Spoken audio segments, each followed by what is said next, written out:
Hello and welcome. Well, crisis fatigue. Have you heard of it before? No doubt over the last 12 months, you would have experienced it in some way, shape, or form. Now, whilst it's not an official medical diagnosis per se, it is a term used to identify as a human response associated with burnout due to chronic stress. So, what's chronic stress? I hear you ask. Well, that's a response to emotional pressure suffered for a prolonged period of time, which an individual perceives that they have little or no control. Of course, COVID and the year 2020 in general is a prime example. So, understandably, following just the widespread stress of the events of last year and over the last 12 months, it's become evident that the majority of us have experienced the symptoms of crisis fatigue at some point. It really has become like a little bit of a phenomenon, not just here in Australia, but globally. And naturally, here in Australia, we've fared very well in this regard, I think, as opposed to other parts of the world that are still suffering. So many of us may very well be experiencing, I guess, the mental and physical symptoms that come with this condition still. As we are phasing out of it, we're not completely out of the woods yet, as we know. So today we're joined by our very special guest, Suzanne Robinson from Mummy to Twins Plus One, who has admitted herself to suffering with the condition. Thank you and welcome back. It's so great to speak with you again. How are you doing? Good, thanks. How are you? Yeah. Yeah, look, I'm really excited to be talking with you, of course, and welcome you back. You've been a partner of ours here at Kittypedia for many years now. And so, as a character reference, I know you personally and have had the privilege of knowing you for a number of years now. And I know that you're of sound mind and have dealt with stress and pressures in your life well before COVID. So, your experience with crisis fatigue is not something tied to any other medical condition or mental health issue, just for the record, just for us to No, say to everybody yeah, else no. watching and listening. It's a very real condition that the majority of the planet have simultaneously experienced at the same time, which I guess in itself is quite unique, don't you think? I do. And I think I didn't realize I was so exhausted and stressed and just overwhelmed with everything until we stopped, like we were a little bit better off, as you were saying, that we got more of a handle on the pandemic. Um, we'd stopped a lot of the outbreaks. We had many lot more lockdowns, but it was just the fact that when we got out of the majority of the lockdowns in New South Wales, and then somewhat life got back to somewhat normal, um, it was just really difficult because I was just really exhausted. I was overwhelmed with everything because there was just going nonstop. So you had unemployment, we were unemployed, you had kids at home studying, you had trying to work to make a living to try to pay your bills, the stress of how would you pay your bills? Um, how would you keep the mortgage? How would you keep the house? Why would we want to lose something we fought over 20 years to have? Um, do we cash in some of our super? Do we not? Do we, um, it was just some decision well, we didn't do that, but some decisions were very fraught with, like, if we do that, what's the outcome? If we don't do this, or can we do odd jobs to make a living? Applying for hundreds of jobs and getting nowhere because nobody was employing anybody. Having to call banks to put things on hold. You know, Well, and it's something that no doubt, as we just said, that families all around Australia and around the world have been experiencing. And I think this is a really important conversation to have for families. sorry, but the thing is, we were very lucky in Australia because we had a government that helped us. We had structure and we had help, and we had banks that listened to payments and everything like that. So we could get ahead. We kept our house, we've kept everything, which is great. And I've been very lucky to get a job to help everything out. But because of the, I think, because of the constant layers of it all, I think I came out of it, and then I was talking to some other mums at school because I was just basically walking around feeling so tired. And I was like, gosh, I'm so exhausted. What's going on? Um, and I said to one of the other mums, I said, oh, I don't know about you, but I could do with a 3-month holiday. And she said, oh, I'm with you. Let's go together. And then one of the other ladies said, oh, where would we go? And I said, I don't know. I said, are the borders open? So it was just, so I realized very, very, very quickly that it wasn't just me. And I think because the fact that you just soldiered on and you normally do your job and you normally do the house, you normally do the kids, you normally do all the other stuff, but you don't factor in um, total unemployment, you don't factor in total financial stress, you don't factor in that kids are going to be home full time and not being able to go to school, you don't factor in that you're not going to be able to travel, and you don't plan for, not being able to, the unknowns, I suppose. So, in that respect, it was the next level, I suppose, which I'm sure others have felt too. So, but that was where I was coming from, and then I was joking around at home. I said, "Well, it's like I've got crisis fatigue. It's like every 2 minutes there's another disaster happening, whether it was um, worldwide or whether it was some kid fell over and hurt themselves in my house and then I had to go to the hospital all night, or whether it was somebody was sick and, oh God, do you have COVID? No, you don't have COVID, but oh God, you've got to stay home, and what are we going to do with that? And we've got to get you tested, or I've got to get tested. There was all these other things that normally you don't think about that now you've got to think about.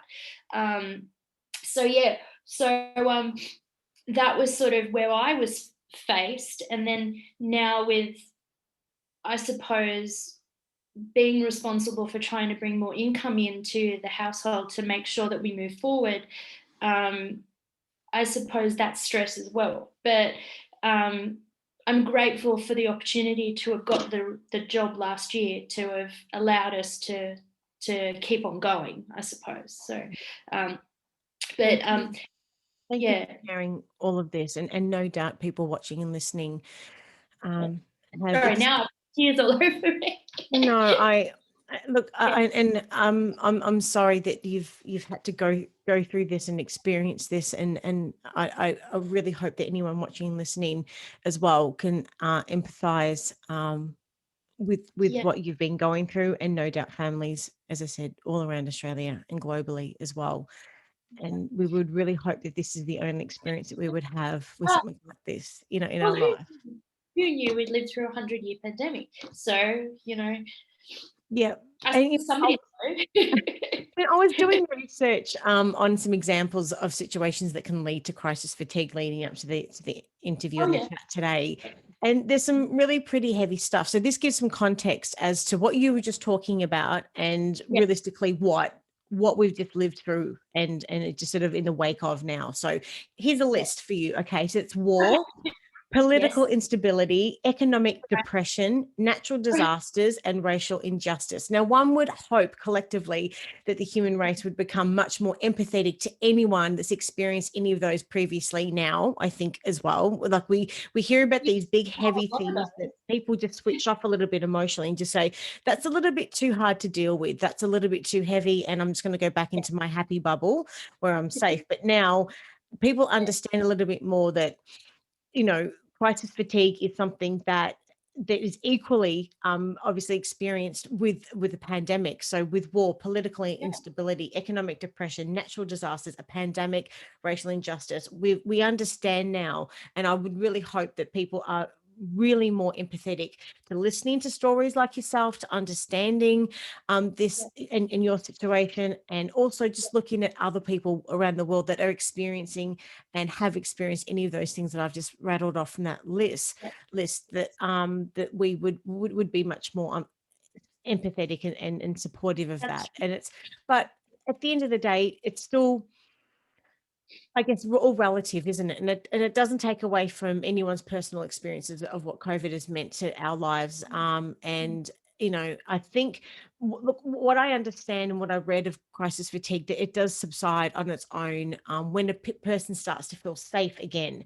So in my research, about the possible symptoms of crisis fatigue, which you've no doubt experienced. I just wanted to read some of these out so other people may understand and maybe be able to identify if they've been really tired and they haven't necessarily identified, maybe this is why I'm so exhausted and have been for such a Yeah. prolonged period of time. So here's some symptoms. So, physical and mental exhaustion, changes in sleep, such as sleeping more or less than usual, changes in appetite, feeling numb or empty, and people experiencing general emotional distress during a prolonged period of time in a crisis. Like they may also sort of feel anxious or helplessness, lack of empathy for others, have maybe unexplained physical ailments and body aches and pains, Oh, yeah. excess use of using drugs or alcohol or cigarettes more frequently, becoming emotionally withdrawn, having difficulty in returning back to work or to school or study, and just having problems in concentrating. So these symptoms can last for weeks or months and may even be worse. I guess if the crisis and if their situation feels like it is ongoing and there's no end. So it Yeah. really sounds like you experience quite a few of these symptoms by the sounds of things. Hey. Yeah, yeah, I think so. However, I did understand that it was not gonna be permanent, and I did understand it was from external forces. And um, most of it was all related to the pandemic, really, like the virus. Like, the kids wouldn't have been at school, at home learning, and there would have been no lots of job losses without that happening. It's like there was all these other flow on effects that caused other things. And then it was like, well, we had grand plans last year and they all had to go out the window because we didn't have jobs, didn't have any money, and then we couldn't travel. So so I was like, oh, okay, that's out the window. um, but then I just decided, well, it all seems to be the world's all gone to shit, really. I thought. And anytime I turned on the news, it was like, well, what's next? So I thought, well, bugger that, I'm not going to watch it. So I just stopped watching stuff. And then I thought, I don't really want to watch that. Whatever's going to happen is going to happen. There was horrible things happening in America and horrible things happening elsewhere, and the UK wasn't faring well, and I've got relatives there, and we've got friends in America too, and we were like looking at it going, oh, it's just all horrible. Everything seems to be horrible. Yeah. So I just thought, well, there's not much we can do about it. So the only thing I could really do was try to soldier on, do little things at home to keep us happy, so to speak.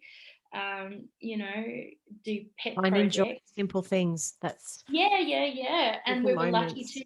We had some things that were slowly reopening here, so we could then eventually go to the movies with a mask on.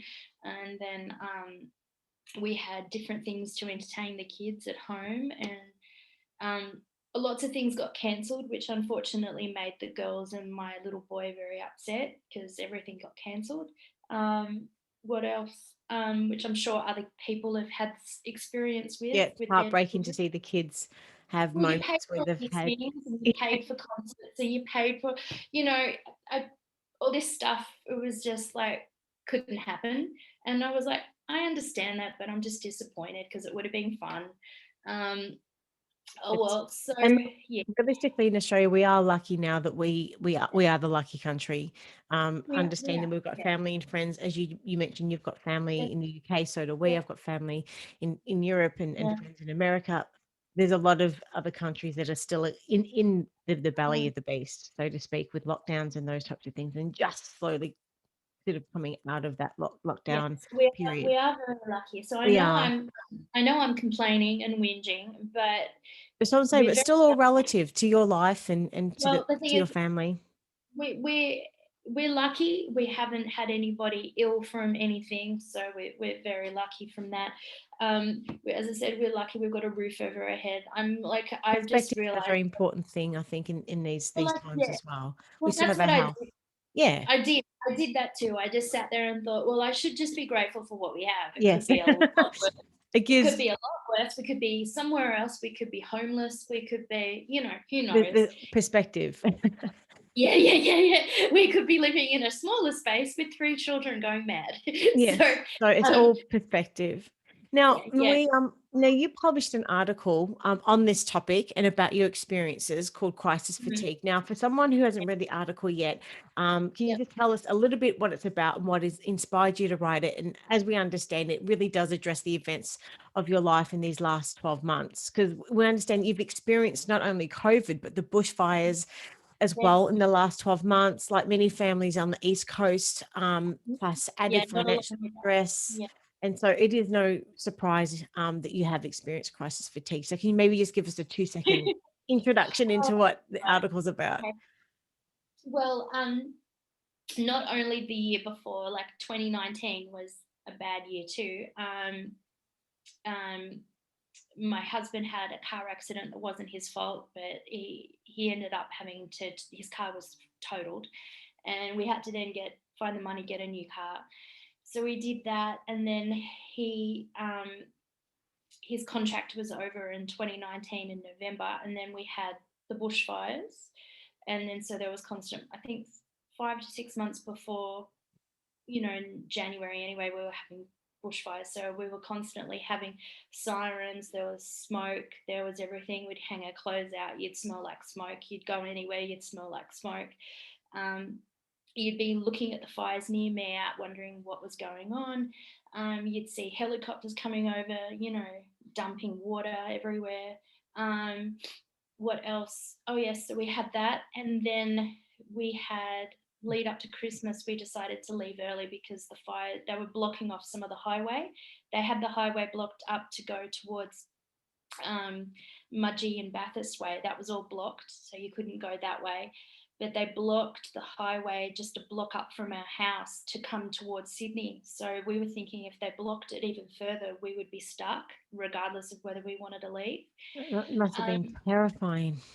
well, it wasn't exactly near us at that stage, but they were predicting that it was going to travel down this certain line. So if it went down this certain pathway, it could then very clearly run down with the highway and jump. And because if the winds changed, because we're sort of more, we're not in bush, but we're sort of more suburban, like urban.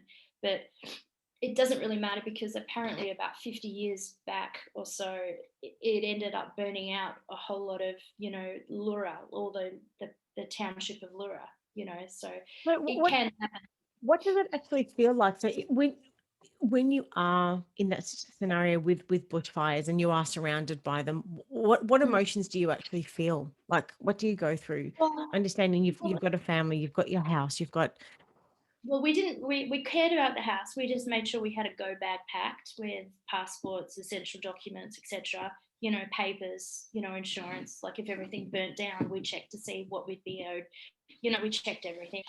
So we had all that organised, birth certificates and stuff, photographs that we can't replace. So we had that ready. We were just checking the fires near me out, and basically like we were seeing where things were and how close things were, and then if they got too close, we were just going to get in the car and go. So because we we can't, we've got 3 kids. What do? You can't stick around and say it's too late to leave. Where do you go? You can't huddle, so yeah. we left. But we were planning on leaving anyway. We were planning on going to my husband's parents at Coffs Harbour for the Christmas week, but we ended up bringing that forward a day. So because, as I said, they were closing the roads and we didn't know how, because we've only got one road in and one road out. So if they close the road, we're screwed. So that we did that. We came back. Well, the house was fine, everything was fine, which was good, but there was black ash everywhere. There was, on the Monday after the Monday week after Christmas, we had leaves land in our garden, and stuff like that. So we were just making sure they were put out. And then we went into Terrifying. Yeah, so we went into terrible weather. We were lucky though because we didn't lose anything. A lot of people did, so I can't. But It when must but have when been. but when you look at the year and you think to yourself, Yeah, you've had that, traumatic experience with the bushfires, which led directly yeah, into to the experience with yeah, COVID and everything yeah, else. No wonder. I mean, yeah. you're That's feeling right. what And you're then, feeling, and yeah. you mentioned you felt like you were the only. That's horrible, isn't it? It is something it's like so epic when you really do retrospectively I look know, back at it. I But you know. mentioned you felt at that time that you were always exhausted and always stressed out, and it wasn't really Yeah, till you spoke to other mums that and you felt like those conversations that you had with other mums that really helped you understand that you weren't alone and that there yeah, was others feeling that's the right. same way. So did Yeah. those conversations you had with mums sort of help you as well? Yeah, they did because they kept on saying that they kept on feeling that they were constantly on. They're constantly on. Do you know what I mean? Like because they've all lived through the fires as well. And then after the fires, we had all this flooding because we had all this like bad floods, and then we had COVID, and then everybody's been displaced because of work, etc., because of COVID, and then a lot of parents have been driven mad by homeschooling. So Well, and that's just the other thing is the added stress of and trying to homeschooling work. in the midst of everything as well. So this is Yeah, another added layer. So even yeah, though the yeah, pandemic didn't, yeah. let us visit as many other people and and didn't have access to as many support people Yeah, as usual, as yeah. well. From that perspective, I mean, tell us what your experiences were with that with homeschooling as well, and Oh trying to just gosh. juggle everything at the same time. Well, it was basically me doing it. It we had the twins home from school because at the time they were at school. My little boy, wasn't in school, but we were trying to keep him in childcare, but we couldn't keep up with that because we were running out of our savings because we were going through our savings, and So you had the kids, and then you've got all of your then work we had, commitments, you've got your husband yeah, at home, so everything's happening yeah, all and there's no once. room. And Yeah, and it's and all no doubt that's extremely exhausting, just I the know. whole I experience of just wanted to tell him that you shouldn't be here. You should go somewhere else. And I was like, well, where do I go? And I'm like, I don't know, just not here. But the thing is, you couldn't go. There was no pubs. The library was shut. There was nowhere really to be. I suppose you could sit in your car outside, but that's a bit of a lonely existence. now, it's my understanding that the best way to overcome crisis fatigue is to focus on, setting building blocks for healing and for good Yeah. foundation for wellness, which can include things like ensuring that you've got a healthy diet and nutrition, which we all know, it's important for us to eat a balanced diet with plenty of fresh fruit and vegetables. But I understand Mhm. it's also important to focus on things in our diet that are anti-inflammatory foods that promote really good gut health to help Yes. regulate the body's stress response, which those types of things can sit in our gut, obviously, for a long time. So, those types of things are important for us. If people are still feeling that they have crisis fatigue and that they are still carrying the weight of last year, maybe it's a good idea for just to consider looking at diet and nutrition and just regulating the Mhm. body's stress response by sort of ensuring that there are lots of antioxidants and anti-inflammatory foods to Okay. promote Yeah. that good gut health.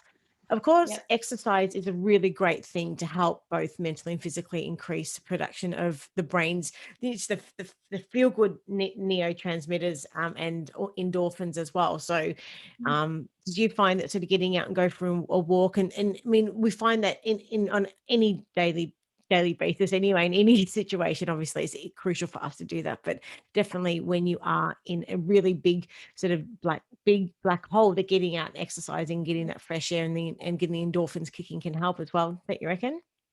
Yeah, it was good. I took the kids to the local oval around the corner from the house because we couldn't go to at the height of everything, the lockdown. We couldn't really go anywhere, and so you had to keep you. Yeah, you couldn't. They couldn't go to parks. I think the play equipment they closed all that, and they closed other things, which was maddening Did the kids because find that really difficult as well? yeah, especially my little boy, because he saw all these parks, and I said, but we can't go there. We can't do that. I'm sorry, we just can't. We can't. And then he was getting really annoyed and grumpy and horrible. And so I thought, well, how about we go to the local oval? We'll take a soccer ball, or we'll just go there and we'll just kick around the soccer ball or run around like idiots, or we'll take the bikes, you know, as a family, because you could go as a family. So you could go down, and so we did that. They rode their bikes, and husband and I walked, or I took them, and then we went down there, and then they got off their bikes, or they either rode them around the oval, because some of the people, like, they either jog around the oval or walk around the oval, and so the kids were doing like riding around. Well, we'd do the soccer ball, as I said, we'd do that, Are you and still doing those things now as well? Is that something that was just then, or this is something that you continue in doing? I'm trying to, but it's been pouring down with rain. So um, Which is it's unusual here in it's Australia. torrential, absolutely torrential. It's horrible. I think Um, yeah, important for us now to identify a line in the sand, I think, and sort of saying, well, that was then, and this is now some of the other things that we need to heal to move forward, to move away from this. But and it's important for us to identify that we have experienced something like crisis fatigue, but having a strategy and a plan to move forward to be able to sort of heal our bodies. Another really important thing I've read also is important is finding what really is great for your own level of relaxation. So calming the mind through either deep breathing, meditation, NLP stuff, visualization, just to improve your state of mind and your peace of mind. Because I think it's about understanding you're not stuck where you are. It's about moving forward into a better sort of set of circumstances.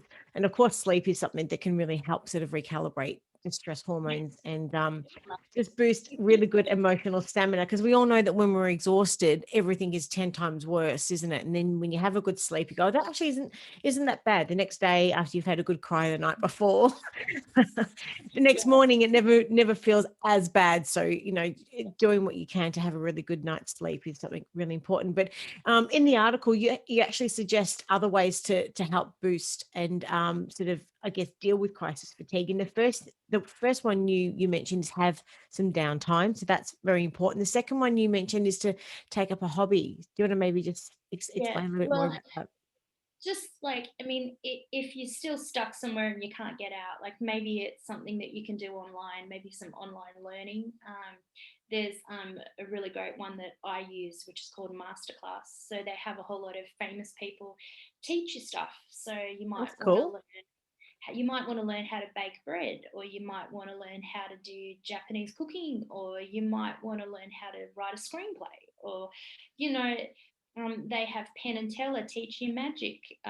There's all sorts of different things that you can do. So you can also, too, depending on where you are, because as I said, things have opened up a lot more. So you will be able to probably go somewhere and like join a class. But you'd have to make sure that obviously that there's, right numbers, because I think people are still doing the numbers thing for classes and for things. So you might want to make sure that you can get in.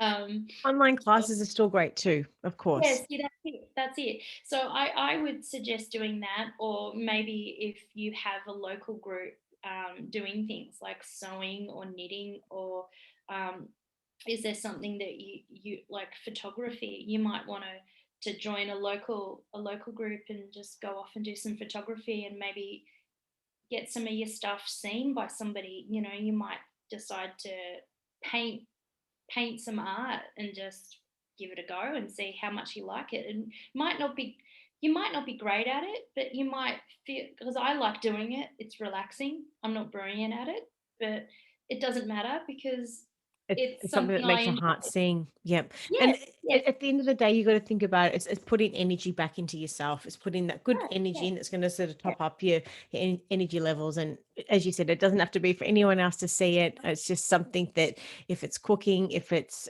an artistic hobby, no matter what it is, it may be that you may have had a competition sport that you were in previously. You don't have to compete in it again, but jump back into that pool and swim those laps, or you might want whatever to, it is. Yep. Do it or for yourself. you don't want to do any of that. You might just want to be left alone for the afternoon. You might want to read a book. Yep. you know you might just want the quiet time to have a cup of tea or something, and to sit in the corner and just read I think something. it's important to be able to understand that it's to have that self-awareness to say, well, these are the things that make me feel good. Yeah, And I'm going to schedule in the time. I think we spoke about that one of our chats last year. It's all about scheduling the yeah, time. Do you remember that yeah, chat? So I it's do. about, Yeah, yeah, yeah, it's about finding the time, because if we don't schedule it in, say, okay, every Tuesday, I know the kids, I've dropped the kids off at school and I've got 2 hours or whatever it is every week that, that I can fill just for me. And this is something that I'm going to ensure that I'm going to walk away and feel great. So, yeah, and so these are the things I think is very important to identify that, yes, with what happened last year, no doubt everyone's had some form of an experience with crisis fatigue, in varying degrees, but let's start to have some level of commitment moving forward to healing and moving forward, because it's not anything that we want to be continuing dragging on and no. experiencing. And So I also think that, sorry, I also do think that part of it is a good thing, because it's allowing you and family members to prioritize, in a way, what's important to you and to your loved ones. So, like, for us paring back everything, like, we don't need that, we don't need that, we don't need to go there, we don't, no, no, no, no. And then to actually show the children that that's not needed, we don't need that, we don't need that, we don't need that, we need this, we need this and this. That's an add-on. And if we a nice can, to we have, will. yeah. Yeah, we don't have to, you know. So I think, in a way, it was very stressful, but I think it was an interesting learning exercise for them to see that you don't have to have a lot of stuff, and you don't have to be everywhere and to spend shitloads of money to have everything. To have To happiness, you can Yeah, have to be happiness content. in the Yeah, humblest of places, as they say. that's it. That's it. And that's what I said to them. I said, honestly, I said, at the end of the day, it doesn't really matter. I said, it doesn't matter what we have, as long as we're here, we've got a roof over our head, we've got food in our bellies, and we're happy. Yeah, it's going to be very interesting, isn't it? Retrospective. Are you okay? Oh, I'm okay. It's sorry, very silly. Um, No, it's not. but It's not very silly at all. This is very real. This is I very just real. think, I just think that, I suppose it's the consumerism too, that it's about everybody saying, oh, we've got to have this, got to have this. And it was really evident last year at the shops with the girls. And I'm like, we don't need that. We don't need that. We don't need that. We don't need that. Put that back. Put that back. We don't need that. We need this, this, and this, and this. We don't need those. So Yeah. we can live without it. And I think a lot of people probably went through that as well. So, but as you said, it's going to be interesting to see how this might have affects or influences the children that went through this, in a way, because, like, my little boy keeps on saying, oh, I've got to sanitize. And I'm like, oh, that's a good, thank you. And then he said, oh, we can't be so close, we've got to have distance. And so it's really interesting that all this is suddenly, embedded in their brains. Yeah, So I think it's going to be very interesting. That's what I was just going to yeah, say earlier, just to see where yeah, the kids, what they take from this, in what's yeah. gone into their long term memory, that they will remember another 5, 10, 20 years time. So I Yes, think as parents and as leaders, that we need to be able to show them, the way to be able to deal. And I think, I mean, admitting that we've gone through a stressful time is, and something like crisis fatigue is very important, but equally, as we just said, to draw a line in the sand and to be able to focus on healing is just something that's extremely important. So very with true. with that, if you were to summarize, I guess, your key messages from, this chat today, how would you do that? And what would they be? Right. Well, I would say you're not alone if you're feeling like this. Like, if you suddenly have come through just constantly being on for everybody, running around like a maniac, doing everything and just not stopping. And then when you finally sit down, you suddenly think, oh, am I tired? Am I sick? Am I exhausted? Like, I can't put my finger on it. What's the problem? Like, I just feel like I've just got everything's up here, and I just want to sort of just I just want to be not on. I just want to be alone. I want to be not on for anybody. I want to have a break.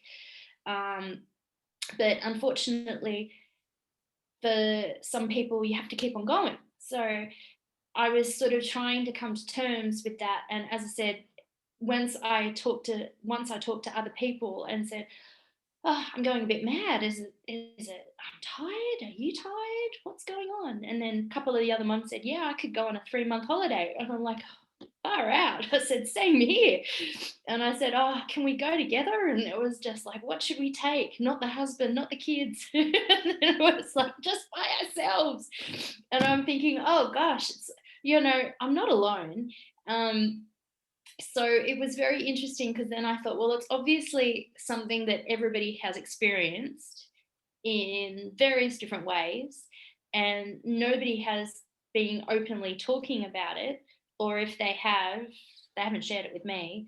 So, It's um, okay to admit it. It's okay to admit yeah, that. yeah. Well, Yeah, it's and not like I'm that's what going. this is about today. Yeah, It's about, that's right. yep. Yeah.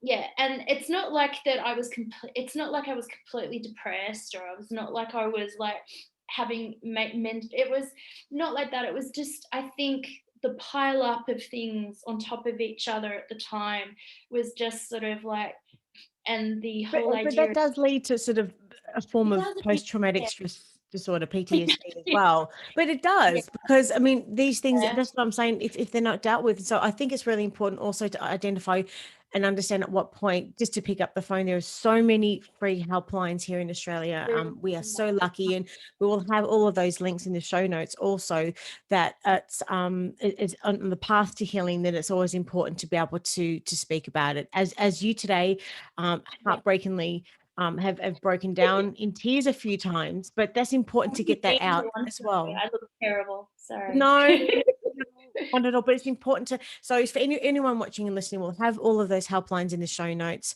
Okay. And by all means, reach out to a professional that can help as part of the Yeah, healing process. But if anyone's got any other questions for you, Susan, and they want to reach out and just share some of their experiences with you as well, like whereabouts can they find you? sure. Mummy to twins+1.com. Okay. We'll have that handle and all your socials and stuff in the show notes Yep, also. But thank you cool. so much, so kindly opening your heart and your story to your experiences with crisis fatigue. And we really hope that this will help many other people identify that, yeah, I've actually felt that. I've gone through that, and that's what it was, and I'm not alone. And for everyone else to put their own path to healing in place, and whatever that means for them. Um, Mm, the things that we've shared today, maybe doing some more research themselves or speaking to a professional. Everyone's in it, here to help and support one another as much as possible. But thank you so much for being so kind and generous with your time and your story. But sending big love to you and the kids, thank you. and Thank you. we'll chat again soon, no doubt. Big love. Okay. Thank you. Okay. Right, bye. Bye-bye. Bye.